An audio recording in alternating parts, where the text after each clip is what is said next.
I am changing brake pads and rotors on a 2014 Honda Odyssey. A quick overview of different parts that are involved here. This big piece here, this is the caliper bracket. This is the piece that is storing the two pads that are going to be doing the braking. This is a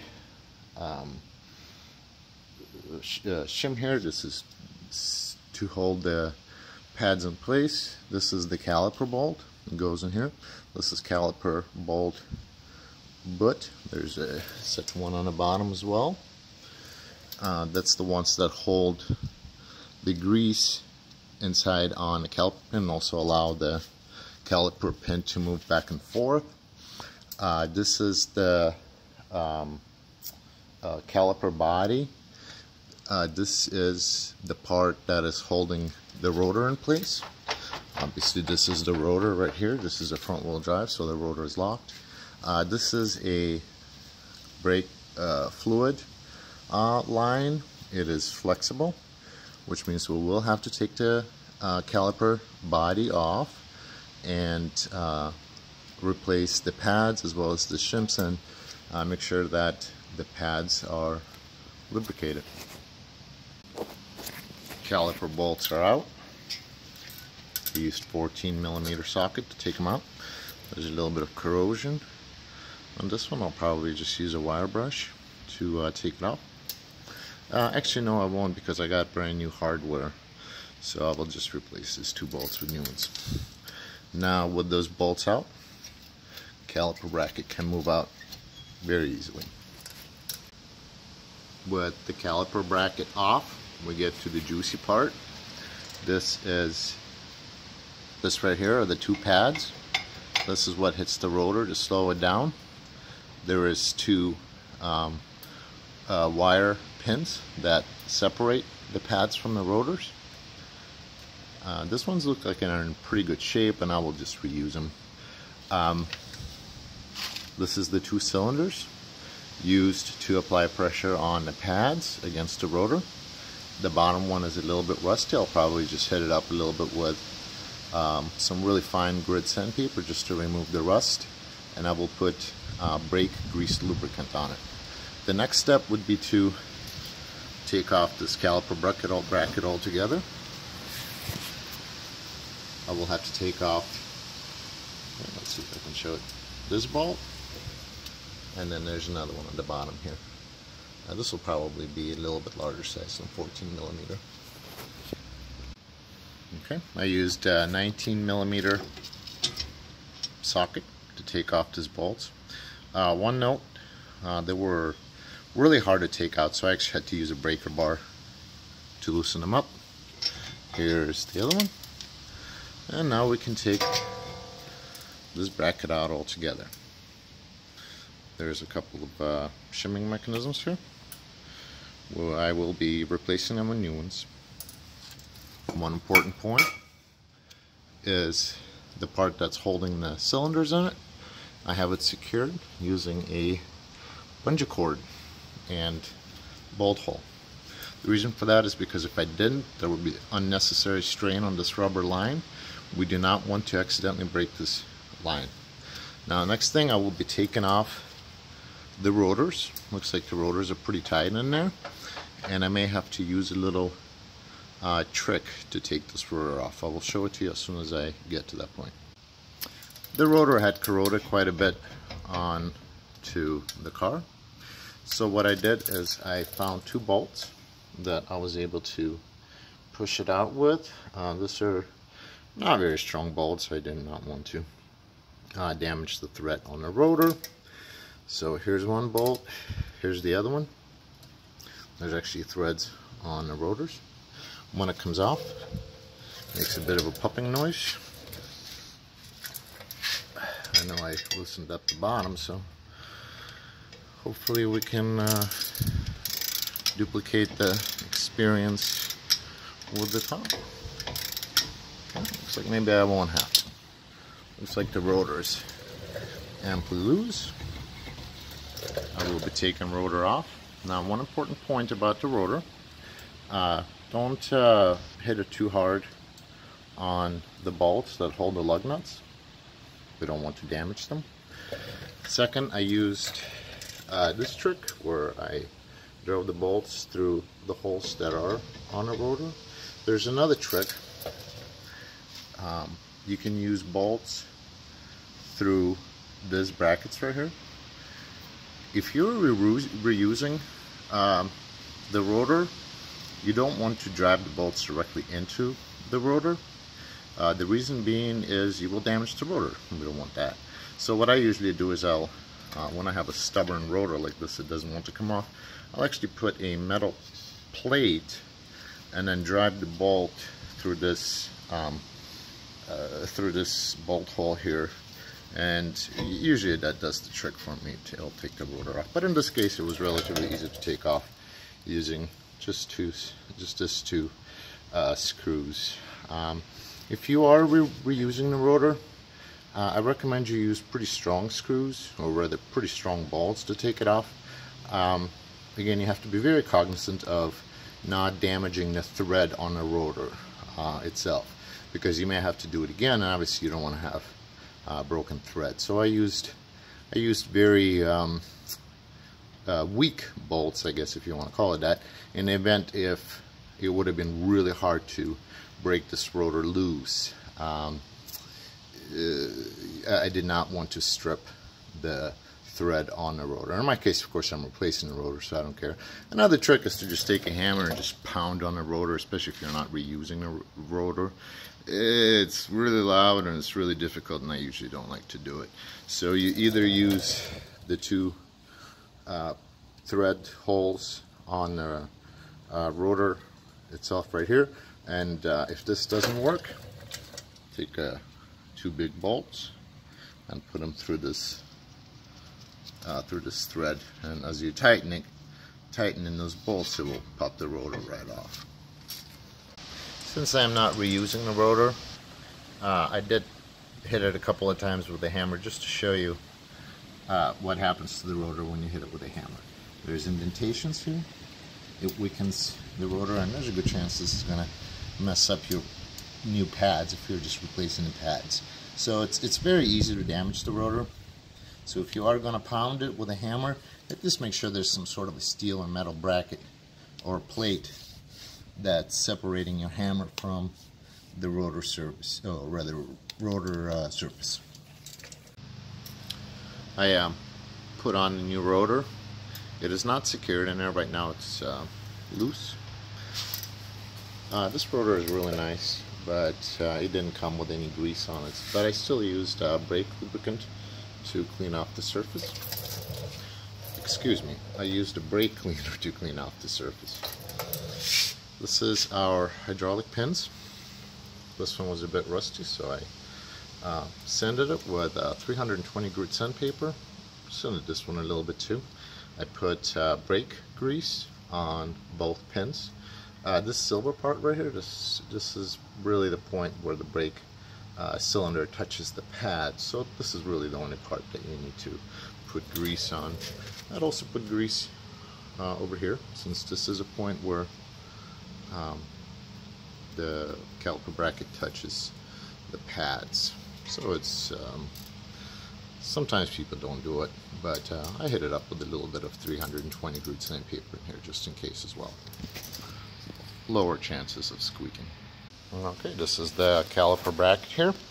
As you can see, there's some shims here, some over here as well. They are pretty rusty, so I'm just going to go ahead and replace them.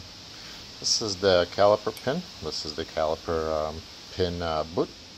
I have brand new caliper pins, so I will take this off. I will take the boot off. I'll inspect it for corrosion, just to see if there's in fact any corrosion inside of here. And I will install new pins and reuse this boot. Since it is in a good shape, there's no tears on it or anything of that sort. This is the part that controls the pad opening and closing based on the application of the brake cylinder. So again, I'm going to take this off. I'm going to take this off. I'm going to clean it with just a brake cleaner. and I will lubricate it underneath there and probably on the outside as well, and I will install the new ones. Keep in mind there's some little pins here that are bent to attach it to this big metal bracket here. Okay, the pad retainers are in on both sides of the caliper bracket.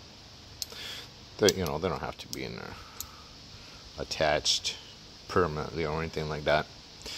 What I did is I used a wire brush, just lightly cleaning inside of this area, inside of this little grooves here on the caliper pin, and then I had lubricated the back of the pad retainers to minimize the chances for any kind of rattling or any kind of noise.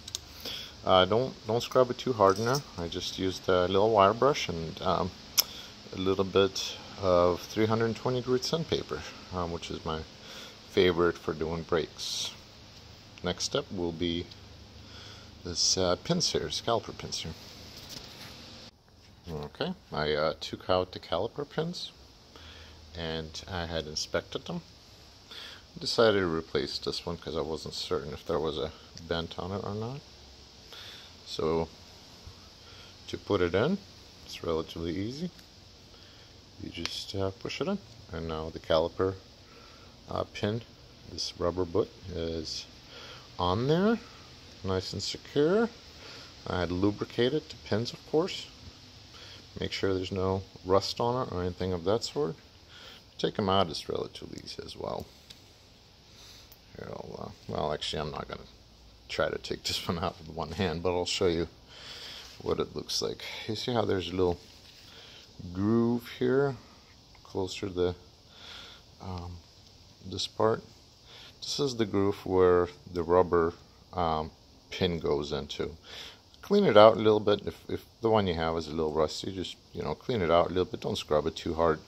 There's a coating on this pins to make sure that they don't there's no serious rust damage to them over their lifetime. So if you scrub it too hard, you might be able to remove that that protective coating.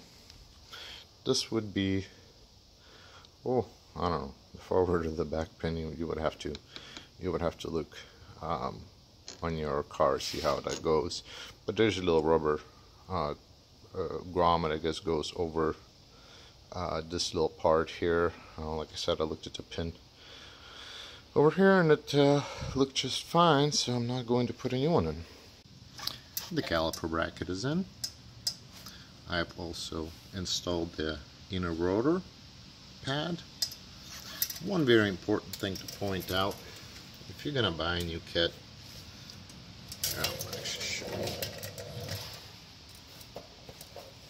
if you're buying a new kit, you'll have this rattle pin here. That's how you know your brakes are worn down to a point where they need to be changed. Sometimes people kind of make a mistake and they put two of them on the same side and none on the other side. So make sure you're putting one on the inside, just like I did here.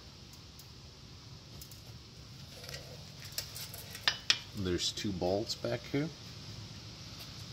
They're tightened. There's supposed to be torque on them, but I usually just use a calibrator elbow and make sure they're sitting nice and tight in there. I didn't want to clean them too much because they're just going to rust pretty quick anyway, so I'm just going to leave them like they are. Again, clean caliper pins. And now I will insert the outboard pad, the outside pad, and make sure everything is nice and lubricated with grease. Any contact point, we want it lubricated with grease, with brake grease, to minimize chances of any kind of rattles and squeaks. And then after that, I will be putting this bracket here that contains the cylinders. And if you remember, I've already lubricated and cleaned the inside of it. One important point to make with installing pads: do not get grease on the rotors. I put a little bit on here just for demonstration purposes. Then I will use brake cleaner to remove it. If you do get grease on the contact surfaces of the pad or the rotor, clean it up. This grease is it will stay there for a while and it will impact the integrity of your braking. Rotors are in, pads are in, all the hardware is installed. Everything is amply lubricated with brake grease. Next step will be putting on the assembly that contains brake cylinders. When you do that, make sure you compress the brake cylinders to allow this part to go on easily onto the pads. It is usually recommended that you open brake reservoir to before compressing the pistons. I will not do that in this case because I'm putting very little pressure on those pins in terms of compressing them. I just compressed the cylinders using C-clamps. I had a 3-inch C-clamp. As you can see, there's a hose here. I wanted to make sure I would not damage the hose, and then I used a much bigger clamp. Again, I compressed it just enough to get it over the new pads. I will probably put another little layer of grease over the cylinder contact surface since I did squeeze them with the C-clamps here. I want to make sure that that part is well lubricated when I put them on. All finished installing new rotors, new pads. I turned the car on to make sure. This is actually not grease. This is just expected wear from the new pads on the nice new clean rotor.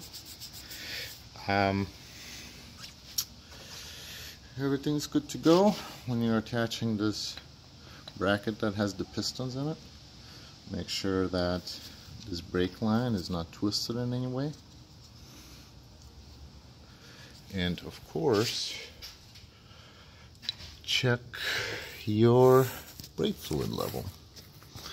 In this case, the top is the maximum, the bottom is the minimum. You want to make sure that your fluid level is not above the maximum and it is not below minimum. And that completes this video.